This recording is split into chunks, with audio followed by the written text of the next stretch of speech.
Hello दोस्तों, नमस्कार और स्वागत है हमारे यूट्यूब चैनल अपना लाइन में। क्या आपको पता है कि जो एफआईआर होता है इसका उपयोग न्यायालय साक्ष्य के रूप में कर सकता है अथवा नहीं? तो जो एफआईआर होता है इसका उपयोग न्यायालय साक्ष्य के रूप में नहीं करता है। तो आइए जानते हैं कि एफआईआर का प्रावधान कहाँ है। तो एफआईआर का प्रावधान भारतीय नागरिक सुरक्षा संहिता की धारा 173 के तहत किया गया है। और एफआईआर जो होता है यह एक सार्वजनिक साक्ष्य नहीं है।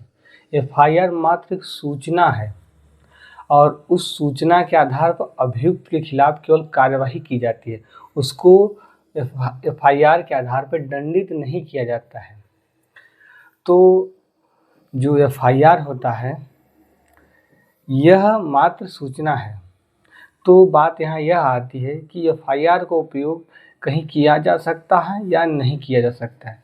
तो एफआईआर का उपयोग भारतीय साक्ष्य अधिनियम 2023 की धारा 26A मृत्युकालिक कथन के रूप में, जैसे कोई व्यक्ति अपने मृत्यु से पहले कोई ऐसा कथन कह के मर जाता है तो न्यायालय यह मान के चलता है कि जो व्यक्ति मरा है उसने बातें सही कही हैं। तो एफआईआर उस व्यक्ति के द्वारा जो मृत्युकालिक कथन कहा जाता है उसको एफआईआर मान लिया जाता है। दूसरी बात आती है भारतीय साक्ष्य अधिनियम की धारा 6 के तहत आचरण के रूप में सुसंगत होता है।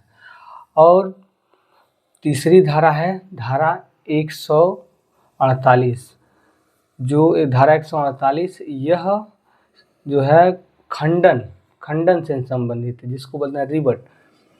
जो खंडन है, जो साक्षी या सूचनादाता के द्वारा जो एफआईआर दर्ज की गई है उनकी बातों का खंडन करने के लिए जो है प्रयोग किया जाता है एफआईआर का। और लास्ट और चौथा आता है संपोषक साक्ष्य के रूप में।